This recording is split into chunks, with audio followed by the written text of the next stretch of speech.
All right, ladies and gentlemen, the time has come. It is here. The time It is here. It is now, and you are watching it.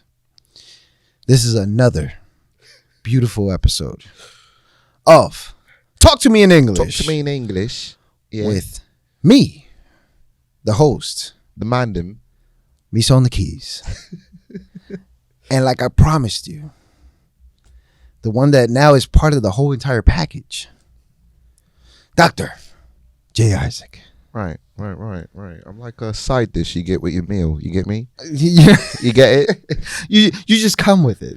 That's it. Like a side of rice. They can't say no to it. No, right. It's like if you want it, might as well. Exactly. Right. Listen, today we're gonna be going off, bro, because there's a few things we got to talk about. We was talking on the phone earlier today, and I'm just like, yo, bro. A lot of people don't understand like how this game is really working out here. And you know what? Just to start off, I was on YouTube the other day, right? What were you doing on YouTube? I mean, listen, I watch YouTube more than anything else because like it's either one or two things with me. Either one, I'm just learning like about something, or I'm watching cartoons. Okay, you watch cartoons on YouTube? Well, yeah. I'm weird. I don't know. I don't watch people talking about cartoons. Okay, let's break that down. Let's break that down because I don't know. I just never like, you know how people talk about Dragon Ball Z and all this shit. Like, I don't know. Me, that's a niche. Like, I never really got into it. Where it's like, wait, hold up. But specifically though, Dragon Ball Z was never like like I just never understood it. Like, I don't know anything about Dragon Ball. You can say, yo, the guy that does the thing, and I'm like, here's the thing. Do you enjoy violence? Do I enjoy violence? Do you enjoy violence? Okay. When it comes to violence, there's only one type of John Wick. Yes. Right. Okay. And I enjoy the movies that have the action. Right. Whether it's violent or whatever the case might be. It's just a cool action. You're like, oh, that was dope. Right. Because I look at it from the director's point of view. Where I'm like, wow, the director, you know, that vision was great. Right. Like the way the scene was shot. Yeah, it was just shot. Choreography. I pay attention to that because I break down like, oh wow, like what it really took that person to know. You know what movie I just finished watching? What did you just finish watching? I just went to the movie theaters and watched Creed 3. Well, thank you for you just watched Creed 3 at the theater. At the theater. First of all, thank you for going to the theater. That's first and foremost. And then second of all, thank you for supporting our brother and fellow Essex County native. Yeah, you know that Jordan. You know that Michael B. Jordan went to Arts High School? Yeah, the same school I graduated from? You know what I'm saying? So shout out to Michael B. Jordan. Hopefully he sees this one day and be like, oh, you're not corny. You're not corny. No, but definitely shout out to you because it was honestly, yo, it was a great movie, bro. It was a great movie. That's dope. I think they nailed it. No, I know they nailed it. Right. And from what I saw in the credits, if I'm not mistaken, he directed as well. Yeah, he directed it. Wow. You know, I was just telling a friend of mine a little earlier. I was telling her like how I got to meet like a really prominent person and figure within the acting world, and also somewhat of like I would definitely call him an idol, right? Sean Penn. Sean Penn. I don't know if you're familiar. He's familiar. Sean Penn, I met him like when I was like 20, and randomly it was like 3 a.m. on the Upper West Side at like 86 and something like. It's a cool thing of being in New York. You know what I'm saying? Right. Just everybody. But mind you, it's 3 a.m. I'm with like two of my other acting friends who we just came from like a rehearsal or something like that, right? And we run into Sean Penn and we're like, yo, first of all, can we get a picture? Second of all, listen, bro, we're actors. We're literally studying the thing that you have excelled and been the best at. Do you have any advice for us? You know what he told us? What? He said, hey, yo, this is not me paraphrasing. This is verbatim. Make your own shit. That's what he said, bro. He said the best advice is to make your own shit. When you say make your own shit, what do you mean make your own shit? Because now I'm thinking. Well, think about it, bro. Make your own movie? Did you see the Oscars? The past no, Oscars I didn't see the Oscars. That just happened. With Jimmy Kimmel. No, I didn't get to. I only saw the video where Jimmy Kimmel was going off about that part. Well, point is that the majority of the films that really kind of sweeped and won a lot of awards were independent films. I don't know if you're familiar with the production company A24, but they've as an independent film studio, they've made a lot of waves. So it's almost like there's this whole idea that Hollywood has run out of ideas, right? Where it's like the majority of films that have done the best in the box office are all either franchises, or remakes, or sequels. But the thing about A24 is that they take chances on originality, on sophistication, and just. Do you think that they're investing in the young and the fresh new ideas versus the people who already been in the industry? Let's say fresh ideas. Let's not say young. Okay. Because I personally wouldn't be able to know whether or not some of I do my research as far as screenwriters and directors and things like that, but I wouldn't be able to tell you whether or not if the majority of the people that they picked up were young. I don't think that's the case. I think it's more so of the latter, what you were saying, was the fresh ideas, which is when you look at a film like Everything Everywhere All at Once or The Whale, or there's a lot of controversial and boundary pushing content within those films, you know what I'm saying? And it just goes to show that when something is real and when something is speaking about something for real, that just goes farther. Because when you trust your audience, when you trust that they're intelligent, that goes farther. Yeah, let me ask you this. Yeah. Why you always get so deep with shit? To the point where you just. Because I ask those questions, man. Because you're in that same the right conversation question. for those who've been watching and saw the other episodes. It's all about the questions that you ask. That's how you do. That's how you live your life. Yo, so in the acting world, right? Is it like the music world where people are out here on social media selling dreams? No, so the acting world is how does that work? It's completely different than the music world, and I feel bad for a lot of actors. Why do you say that? Well, because generally speaking, as an actor, what happens a lot of times is that you're waiting around for somebody to tell you what to do. So there's really not a lot of room for you to do it yourself, right? Because it's what are you supposed to do? Film yourself? Can you?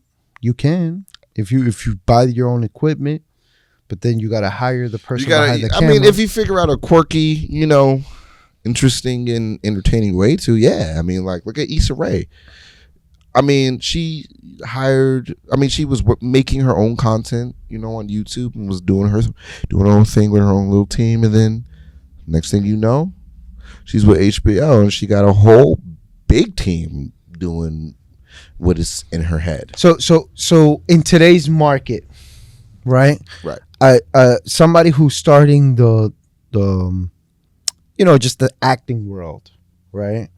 What are the steps that you think that they need to take to actually hopping into that world? Because that's, like you said, most of the time you're waiting.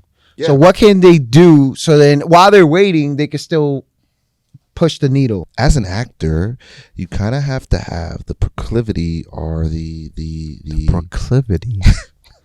Ladies and gentlemen, make sure you have the proclivity. Can you explain what proclivity? I would. Can you dumb it down? No, I don't even say dumb it down because I want you to come down. Right. But I just want to understand. I want the viewers to understand the proclivity.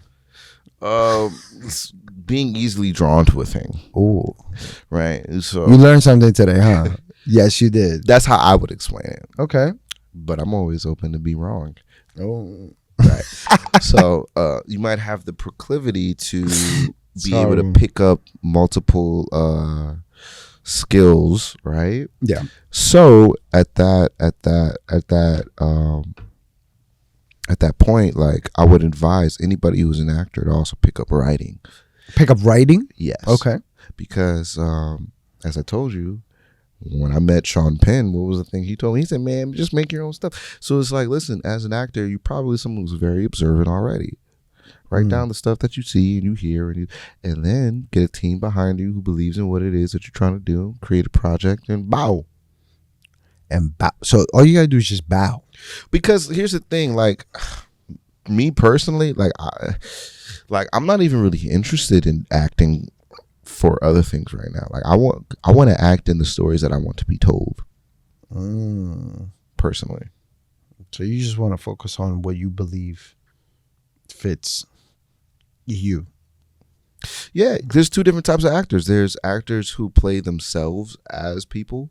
For example, you have like Denzel Washington or Samuel L. Jackson. They're always Denzel or Samuel L. Just it's Samuel L. Jackson as a firefighter or as a policeman. Right.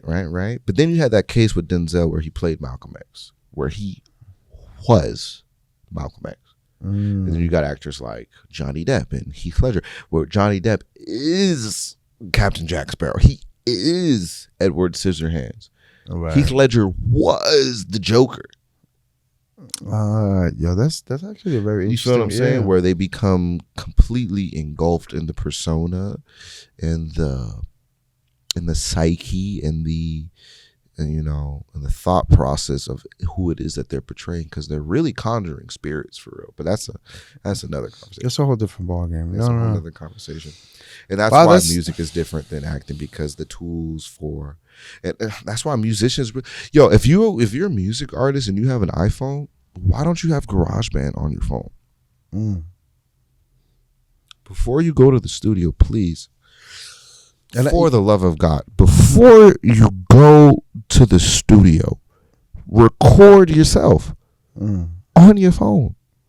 Please. You'll save yourself time and money, and you'll save your engineer time and money. Just record yourself. There's people who have dropped whole projects and were nominated for Grammys from stuff they made on their phone. So one of the things that I've really realized, man, is, like I said, it's just like, within all of that, even though that there's people who are using the tools in a negative way, like, you can still use those same tools for yourself in a positive way. It's almost like being a mutant. You know what I'm saying? Like, if you have superpowers, what are you gonna do? Are you gonna use your superpowers to, like, for your own selfish gain, or are you gonna use it to better the world? You know what I'm saying? Exactly. I was watching this YouTube video, speaking of initiative, right? And there was this guy, man. I was very impressed with him. And he lives like in Arizona, and he has made about $182,000 like in a very short amount of time on Fiverr as a musician, rapping, writing songs for people. Hold on. Go back. You said $182,000.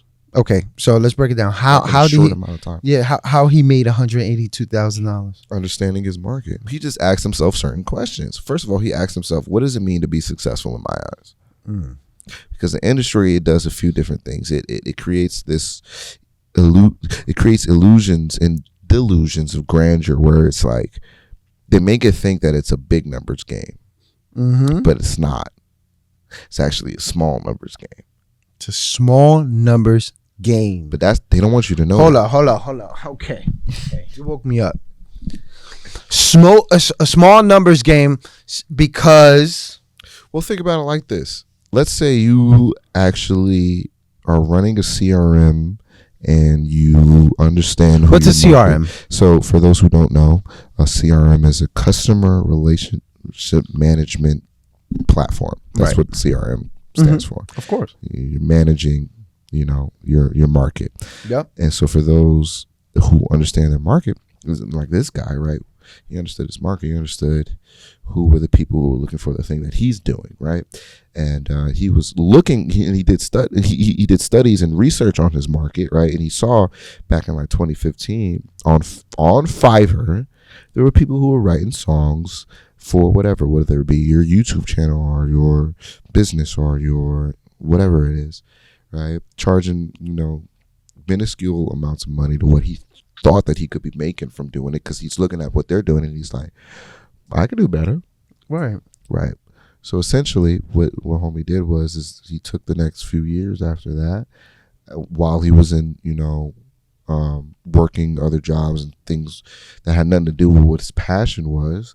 He really created a consistent system for him to be able to take on clients, and within 3 days, even though knowing that he could do it in 30 minutes, make anywhere between like $200 to $500 from just, because another thing that he started doing was shooting videos and editing the videos and doing a bunch of extra stuff where it's like now people are getting packages from him and stuff, and now he's making a decent amount of money all from one client. And it's like, hey, if you get a few of those a month, it's like, shoot. And it's funny you say that, because that's how I started too.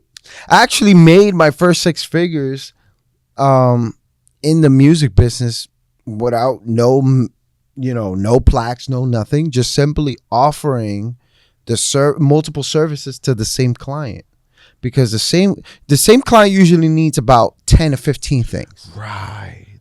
So it's like, okay, if I can record you, that's one thing. If I can mix it, that's another. If I can master it, that's another. You find that's the case, that people come to you needing one thing, not knowing what else they need. All the time, because this is the thing, right? And this is a really big gem right here. Hopefully, people pick this up. I gotta pick it up. Pick this up. If you don't pick it up, it's your fault. I look at this business the same way the doctor looks at you when you come in. The doctor does not just give you a prescription just because you told them what you need. The doctor gives you a prescription based after doing a whole analysis, asking you the right questions, confirming not just the stomach ache, but anything else that you might have. Because you might have a stomach ache, but then you also might have something in your foot, but then you also might have a headache, but then you also might have this, but you also might have that you don't even know about. Right. So now you're going to leave that hospital with about like 20 different prescription medicine. Wow. And then now, who's making the money? You know what? Not even the doctors. It's no. not even. It's the pharmaceutical. The pharmaceutical company. And it's so crazy that you brought that up, because it's like one of the things I really admire about you using that doctor analogy is that it seems like what you've always tried to do is get to the root of the problem, or the root of the illness, and not you don't just try to like cure people's symptoms. Exactly. You feel what I'm saying? Because you could cure the symptom, but you're still sick. They're still gonna come back to you with another problem. Sick as hell. Right. And that, I feel like that's when I really started. Remember the story that I was telling you about the packages? That's when I really started understanding. It's like, yo, people need multiple things because it's like, so. All right, put it like this, right? At running a studio, right? What I was doing, and I still do this to a certain extent, right? I just do it a different way now, but I had people come in, and before I see them, they had to fill a whole sheet up, right? Really? That like you didn't just book a session. You know what I mean? Yeah. I had to ask you multiple questions, and for those who know me for a while and that have been a client for me for a while, you guys know this. You had to sign a whole sheet and ask you different questions, like, have you ever been signed before? Do you have a publishing company? Right. Do you shoot your own videos? When was the last time you recorded? I want to ask you a question about that process, but just continue where you're going. And the only reason why I did all that is because the same way the doctor, before they see you, especially you go for the first time, what's the first thing the nurse gives you? Or even before you see the nurse, but when you first walk in, they ask you to fill this whole thing out, right? Right. And they say, all right, well, do you have cancer? Does your family have cancer? This, that. So by the time the nurse sees it, it's like, oh, okay, we already know all your problems, or you know where they're coming from. Right? So we can better understand your past. Because if I don't understand your past, then how can I help your future? Right. No. And that's genius on your end, because it's like, basically, it's like someone's telling you what they need to be sold. Yes, because they're gonna come to me with a whole idea of what they think they need. Right, and you're gonna be like, "Yo, most people they come to me thinking they need studio time, and the truth is, what they need is guidance." I tell them certain people, I'm like, "Yo, listen, if you're already recording from home, you don't need the studio. What you need is this. They're like, oh shit, you're right. Like, no wonder why my studio wasn't working. It's because I didn't have the right guidance." Or I didn't have the right tools. Right. So we provide the tools, so it's a whole big world, right? So that's why I never look at it as like I just offer a service and come and get the service. No, what do you need? And then let me help you get there. Mm-hmm. That's why I don't even call myself an engineer or a producer or anything. My real job is to be a professional middleman. You live in the American dream. I'm a professional. I'm a professional middleman for the simple fact that it's like this. You come to me. You tell me, hey, listen, Misa, I need this. I'll guide you based on the tools and resources that I have and the relationships that I built. That's why I'm heavy on building relationships, right? If I know J Isaak is running New York City and you're trying to get into New York City, then I put 2 and 2 together. Now, I build a relationship with J Isaak so J Isaak knows he got to hook a brother up, right? And then now you get exactly what you need. Right. It's simple. Right.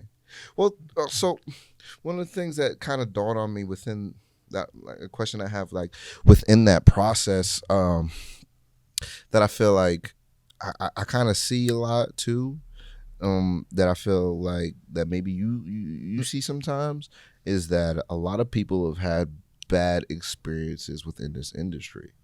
Oh, 100%. So like, whether people running game or running scams or things like that. It's like how is people's past within that kind of capacity affect them, like investing for real in their future? Because like I've heard about some shit where it's getting like the game is getting crazy out here. We know recently we actually we know. But I'm gonna start by saying this.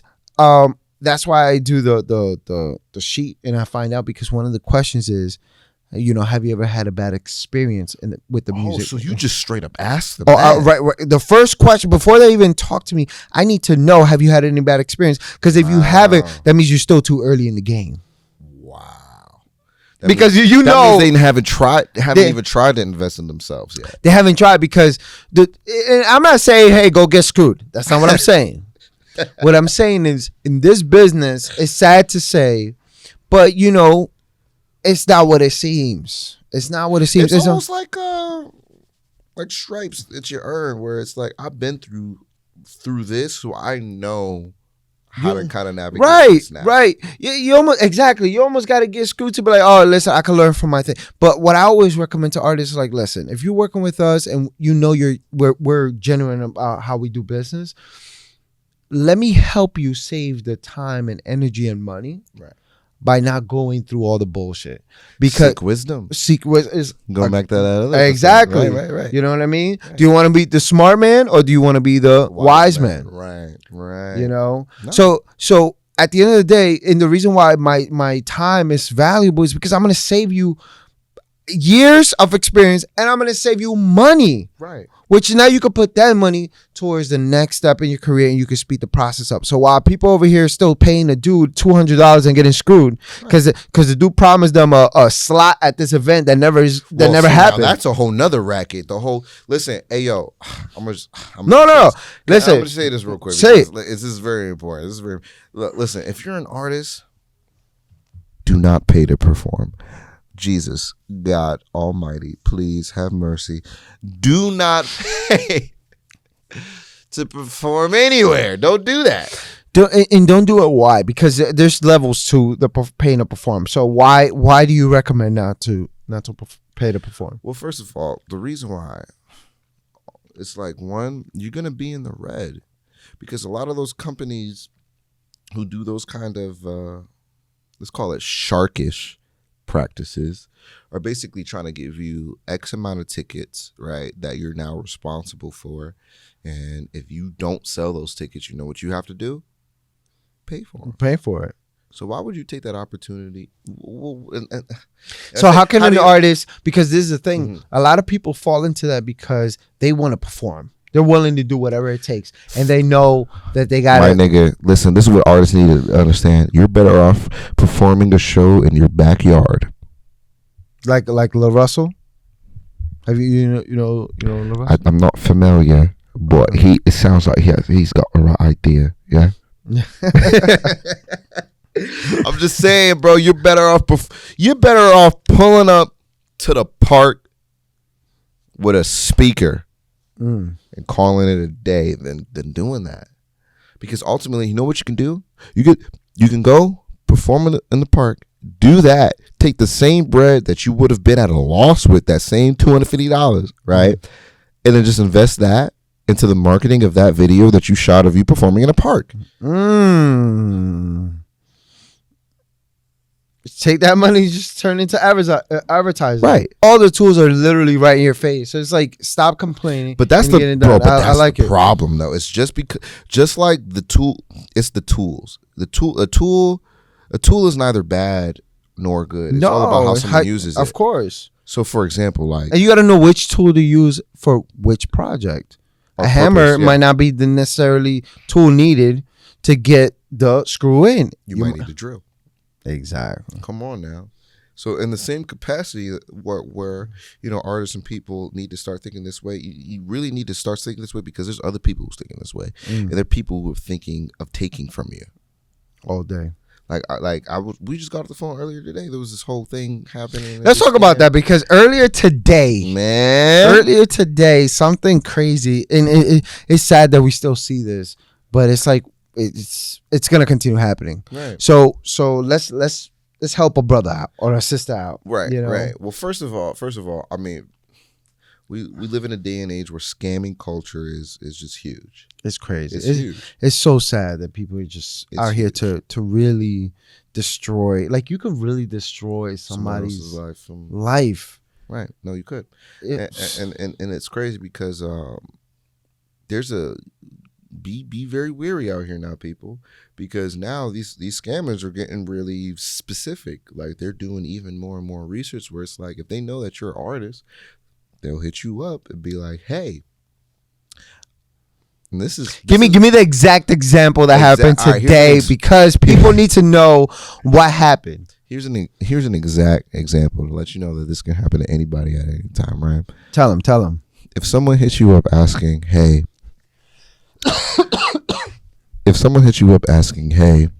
can you make a song for my son's birthday?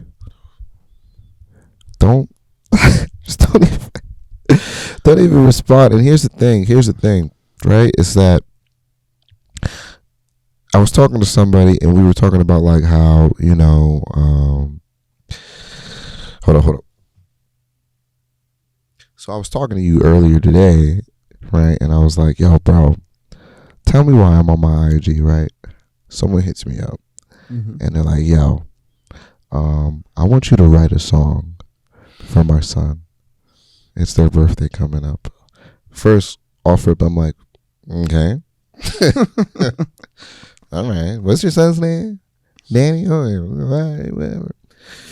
And then they say, hey, we're going to pay you X amount, but this is coming from a business account, so we have to send you a check. After I told them, I'm like, well, if you're serious, here's my Cash App, and here's my Venmo, and here's my PayPal, and every other thing that is necessary from how I take payments, right? And give me a down payment. I'll start working on what you want me to work on. Right. Give you a deliverable, pay me the rest. They say, okay, cool. We can't do it like that because we're paying you from a business account. Guys, so, you got to listen up because this is important. This can happen to anybody. It doesn't happen to me. You know what I'm saying? They want to pay me from a business account, and they're like, so we're going to send you a check. First of all, they said check. I said, because in my head, I'm like, hold on, wait. If you're saying you have bread, then why can't you just Zelle it, PayPal it, Cash App it? All the other ways we've invented to make this easier. Right. So I'm like, okay. So they send me the check, and I'm looking at this check, and I'm like, They text me, and they're like, hey, by the way, I know I was supposed to send you just a deposit, but my assistant messed up. And instead of being it for this amount, it's for this more exuberant amount. So what's the amount? So let's talk about it.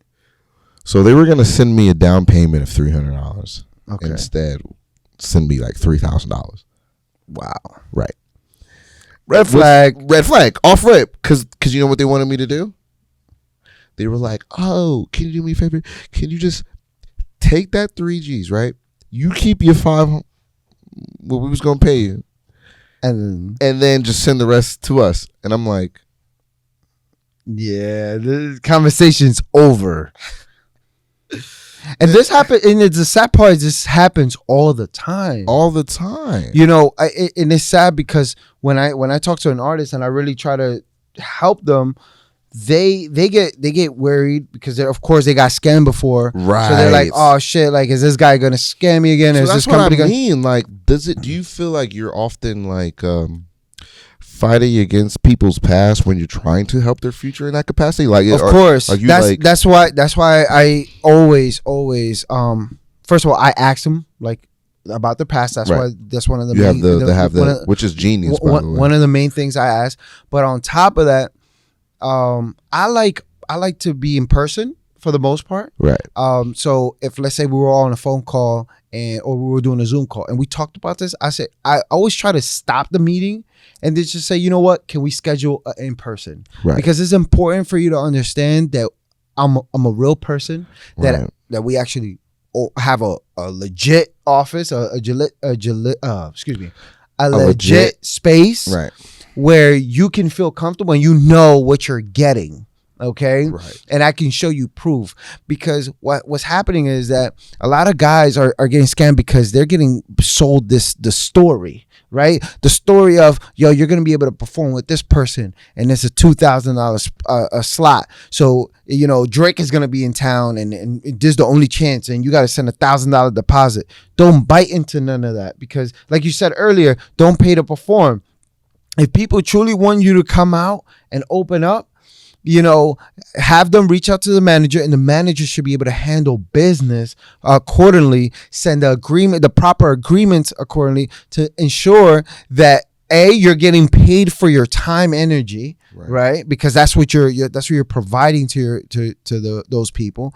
But on top of that, you know, you got to remember this, right? People don't give a fuck about you.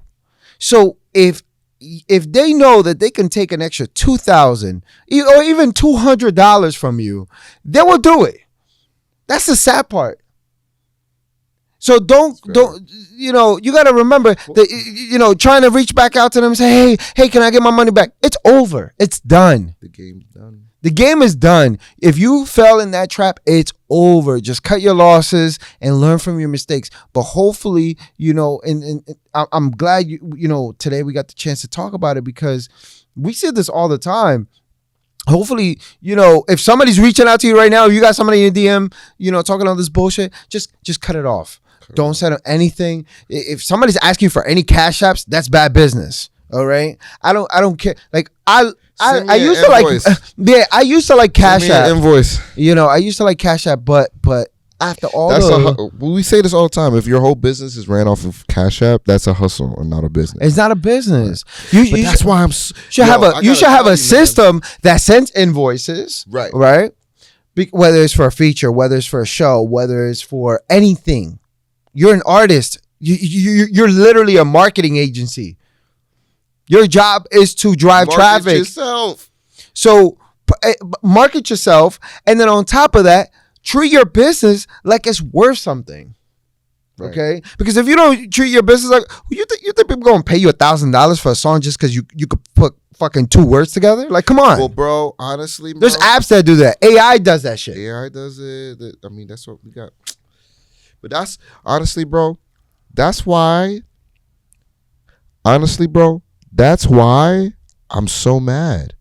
I'm so mad at the game, because it's like we have all these tools that are so accessible to people, and like I'm mad at the game because we have all these tools that are so accessible to people. It's just crazy because like it's not about the tool being bad or good. Mm-hmm. It's about how you use the How tool. you use it. And that's the great thing about what that guy from Arizona did, bro. It's like he really just utilized the tools that was available to him, and he created his own brand and his own strategy where he's like he can maximize without himself and his music being super popular. And honestly, this kind of goes back to our conversation last week about publishing and stuff. It's like, yo, I realized at some point, like, yo, as an independent artist, the number one place where you could leverage your music is in the publishing and sync licensing world, because your music doesn't have to be popular for it to make money.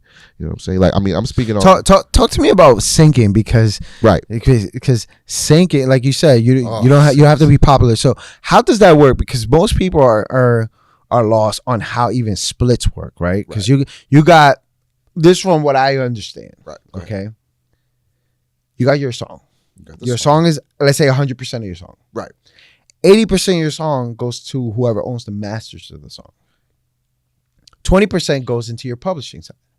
That's in streaming. I'm talking about streaming. Oh, streaming. Your song is... Well, yeah, for streaming. I'm talking about 100% of the... Yeah, I'm talking about... That's the mechanical, but go ahead. Yeah, you got the mechanical, you got the performance, and then on this side, you got the masters. Right. Right? So on this side, that 80% gets split between the label and the artist. Right. And then on this side, gets split between the publisher and the artist. Right. Right? Now, there's also another way for you to make money outside of getting all those streams, which is the syncing world, which is now coming in from another angle and saying, you know what? There's money on this side. Whether you stream 10 plays or you stream 10 million plays. It doesn't really matter. Because this is going directly on this side. Right. Okay, so almost like the label doesn't really touch it unless the label's also doing the publishing. I mean, unless the label does doing the publishing, are they in bed with the publishing company that you're signed to, which oftentimes happens. You know what I'm saying? Right. So now that the label, not the label, I'm sorry, the artist is making money on this side. How does a publisher, because I know you've been working with a publishing company, how does a publisher help you get those type of gigs, to collect that royalty, that income? The prefix to the word publishing is public. So essentially what publishing means is anytime your music is being played for the public to hear, in whatever capacity that means. You feel what I'm saying?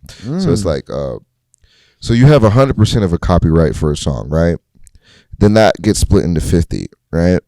And then think of those two different 50s as 100, because those are two different sections. Right. So that's why they always say 200%, because it's 100% share, the publisher. Right. So you have the publisher side. So now we're just talking all about royalties. So you got the publishing royalties and you got the mechanical royalties. So most of the time the labels are touching mechanical royalties. Feel what I'm saying? Like, that's the streaming, that's the album sales, that's all of what that is. But then you got the publishing side. The publishing side gets split into two, right? So you have the songwriting and production side of publishing, and then you have what's called, it's funny, but it's like the publishing, or the publisher's publishing. It's weird, but it's essentially like that 25%, like that counts for like essentially relationships. Okay. Because what publishing companies do is that they have relationships with music supervisors, music directors, and all the other people who are in charge of picking music for projects and things that will be heard out in the public. So whether that be the music supervisor and director for Six Flags, where this is the music catalog, this is the publishing company that we are in bed with, who we're gonna play everything out of their publishing catalog, and these theme parks, right? Or whether it be the music director for an HBO show or a video game or a commercial that's being, you know what I'm saying? They have the relationships direct with either sync agencies or publishing companies. Now, here's the thing, and this is the difference between sync agencies and publishing companies.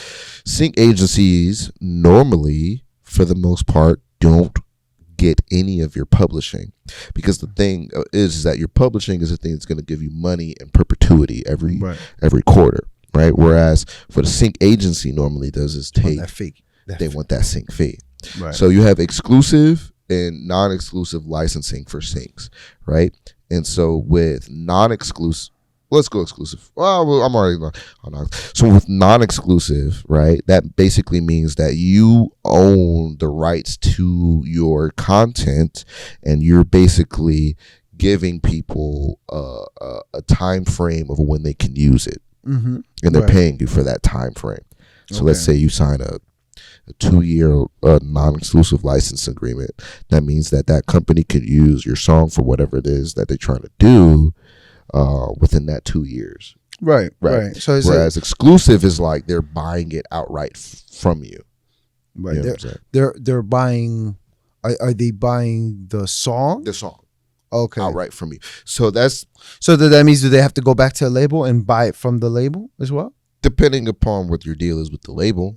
Okay. Because here's the thing, right? That's the difference between like Coca-Cola using one of Beyonce's songs off of her album, which would probably be a non-exclusive deal, right, as opposed to Beyonce writing a song for Coca-Cola, a Coca-Cola jingle, right, which it probably be in their best interest to own that outright. Okay, I see what you're saying. They'd rather pay the millions of dollars worth it because just to own that outright because it was written for us. It has our name in it, and now we're going to use it for the next 10 years. Right? And they could and now they collect the royalties. You know what I'm saying? Nobody else can use it. Right. It's our song. It's our song. As opposed to this was on Beyonce's album. Whoever can use it for real, because it's non-exclusive deal we have with her. And plus, this album's going to be playing for the next 10 years. So whenever anybody wants to, and they want to pay her, they can use that. They can do it. Right. Are we still? Okay. Oh. So, okay. On that topic, I actually, we were talking about the other. I actually recently did a sync deal with a donut company. I was actually really excited about doing. Nice. Shout out to Cousins Dozens and my guy Todd over there.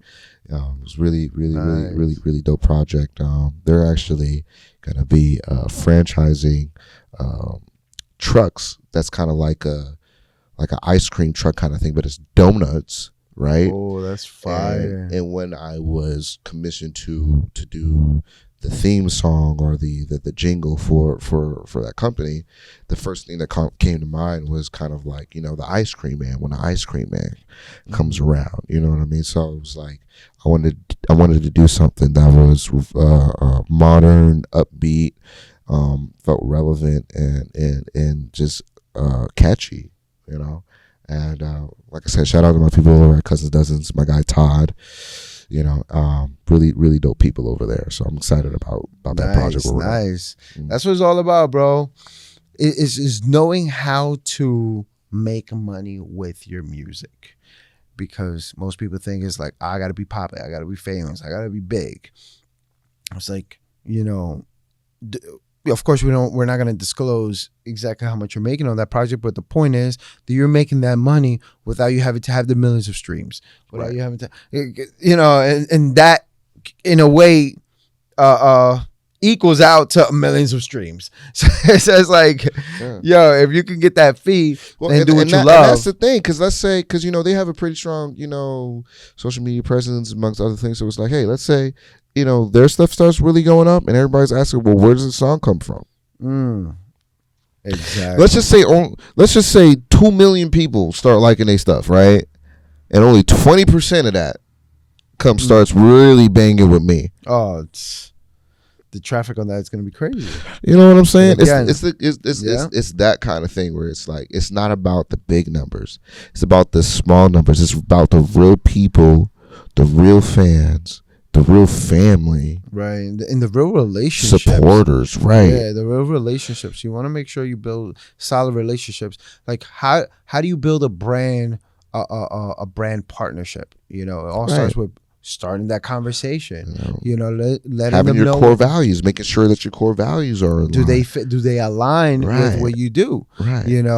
So it's awesome, bro, and congrats on that, because Thanks, I think a lot of people don't celebrate these things as often, because it's like, unless you're doing 1 million streams and you're doing all that and you're popping bottles, they see it as like, oh, you're not doing what you got to do. I'm not even gonna lie, man. I probably made more bread off of that, then if I would have gotten 100,000, 500,000 streams, you know what I'm saying? 100%, 100%. Come on, off rip. You know, and that's what it's all about, and that's why I love this podcast and what we're creating here, because it's all about artists, entrepreneurs, and just people in general seeing the bigger picture, right?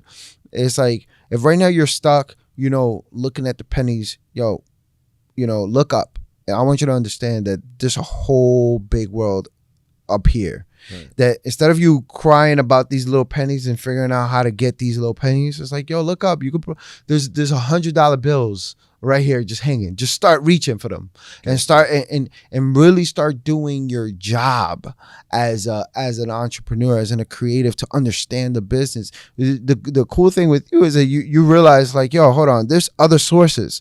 Let me go investigate. Well, that's the thing. That's the saying. Before you invest, you investigate. You investigate. That's for sure. You got to figure out what's out there. Right. I'm always seeing what's out there. I'm always looking at new tools, new apps, new this. My wife is always telling me, it's like, yo, you downloaded this thing or you bought this new course. I'm like, yeah, I need to know what's happening, right? So if somebody's selling a course for $1,000, is it going to hurt the pocket? Yeah, but I just learned something new that is going to make me another $10,000. Right. So it's like, if I can 10x my income, then why not? And I feel that. And at this point in the game, bro, that's right there a telltale sign for me is whether or not if someone is investing in themselves. Oh yeah. If you're not investing in yourself, then I can't even do business with you for real, because you don't even believe in yourself. You don't even spend money on you. So why would I spend my time, energy, resources on you? For real. Yeah, I tell a lot of artists all the time. I'm like, listen, bro, this is not a matter of you just investing in your business. This is a matter of you investing in you, because you are the business. If right now you go to Atlanta, if right now you go to Miami, whatever, now your business is in Miami, because you are the business. Right. Wherever you are. So that's why make sure you have your contracts ready. Make sure you have all your paperwork ready. Right. Don't wait until the opportunity is there to then say, oh, shoot, I got to get this done. You know how many times I talk to artists and I ask them the simplest question? Yeah, you got your LLC set up? Right. The simplest question. The basics. The basics. It was like, do you have the registration? Your ASCAP registration, your BMI. That goes back to what we were talking about. With the or let's say even are you set up with Song Trust as well? Right. As a publisher admin, even if you don't have a publisher. Right. It's like you gotta set everything up first before you start saying, hey, I'm an artist and I do this. Because by the time you go and start sharing your business card or sharing your Instagram or whatever, now that you have it structured, now that person will drive through your funnel. Right. Okay. Right. But if you don't have the funnel for them to go to, they're gonna be stuck up here. And stuck up here just simply means that they follow your Instagram and they just saw your latest post, and that's cool. Right. But is that going to bring you money today or tomorrow? So what would you say, right? For the last thing for the people, what would you say? What would be the bit of homework that you give them? Homework? Mm-hmm. Okay.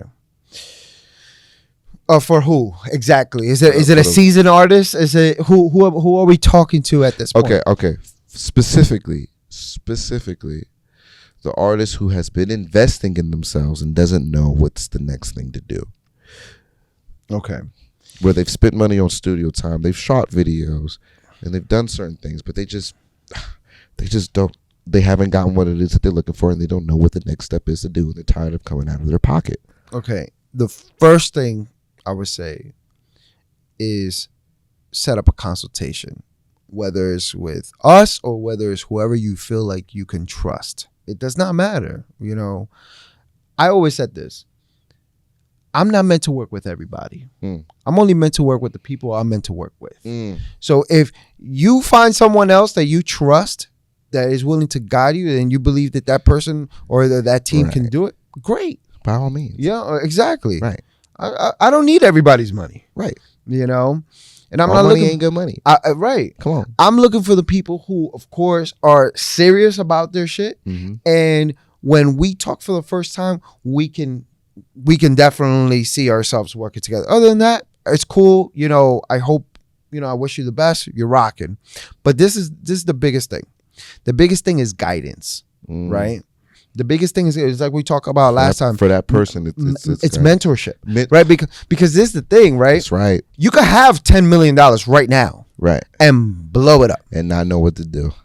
And then now you're gonna be pissed because you're like, yo, but I set up my LLC. I did this, I did that, I did exactly what all these YouTube videos and all these Google things. It was like, yeah, but your business might need certain things that you wasn't thinking about. Right. And because you didn't have somebody to sit with you and break down your business and rebuild it, right, then now you're lost in the sauce because now you're only following a basic template.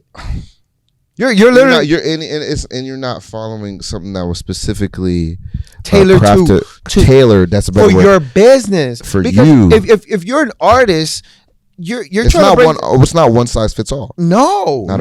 Every artist is different. Right. As an artist, you're actually bringing something new to the market. Every artist brings something new to the market. You just got to figure out what it is, right? Wow. But going back to your question, the first thing I would say is find somebody who can understand, where you are and what are the steps you need to take, and then start visualizing it, right? Start putting it on paper. See the bigger picture, because if you can't see the bigger picture, you're just gonna be testing shit out. Right. I see artists all the time. Let me buy this course on how to do ads, right? Because everybody's doing ads and I gotta be doing that. Oh, let me sign up for this program because for $100 they send my stuff to different blogs. So let me go spend $100, and then you realize that this month you spent $10,000, or matter of fact, not even $10,000. Let's say you spend $1,000, because let's say your budget's not where it needs to be right now. But if you would have just taken $150 in a consultation, that could have saved you $850. Right. Okay. So listen, that's the next step. Talk to the people. Let them know how they can get a consultation with you. Well, if you're serious about sitting down and structuring and breaking down that business, because I know there's a few people listening who's definitely, of course, I'm pretty sure we're gonna have some sort of link under this. We've already had this people bio from or this this video, and let's sit down and let's really find out where exactly you are, right? So we can understand where we're going. Right. Okay. That's why I do. It's like I go back to the doctor situation. Right. It's the doctor cannot give you a new diagnosis. Right. I cannot give you a new diagnosis if I don't know what happened in the past. Right. Because business is different for everybody. Right. You're bringing something new to the market. But the cool thing about business is that if you understand the strategies, if you understand tools and how they work, it's like you could use the hammer 10 different things, 10 different ways. Mm-hmm. But what is the play? What is the play? Right. How are you going to be able to take your business now from, let's say, ground zero and now turn it into, let's say you just want to do 6 figures. You're happy with 6 figures. Right. You're happy with 5 figures. I don't know. Everybody's different. You want to be Drake tomorrow. What is your goal? Yeah. I think that's definitely something people got to think about. What is your goal? What is your goal? What does success look like to you? Exactly. Because success is different for everybody. Once again, I appreciate you for dropping these gems. And definitely, listen, always empowering. And listen, as long as one person takes action, that's all that matters. Yeah. Like I said earlier, and I say all the time, we're not meant to work with everybody. Right. But we're only meant to work with the people we're meant to work with. Right. And I know that sounds weird, but it's trust me. We just got to make sure that they see us. So if you're watching this video, really take time to break down your business. And if you're not sure exactly how to do that, reach out. Mentorship is literally the biggest secret. We didn't already gave you the keys of how to get one, but it's there. Or if let's say if you know someone else that you can talk to, whatever the case might be, just take that initiative, because you're only this age now, and then you're gonna get older, and then you're gonna wish that you would have done it prior. So take action, take initiative and focus on the priorities. Okay. And I, again, I appreciate you. If, I don't know if there's anything else you want to say, because for the most part, I would just say, you gave a lot of gems today. So honestly, man, if you're taking notes, like make sure that was a note. Like take initiative, write it on a Post-it, put it on your mirror, wake up to it. Just take initiative in your life and in your career. You know what I'm saying? Any questions that you have, you got to be the one to seek the answers. You got to be the one to seek the wisdom. That's it. So that's a wrap, guys. Thank you again for watching another episode of Talk to Me in English. Me in English. And I'll see you on the next one. You get me.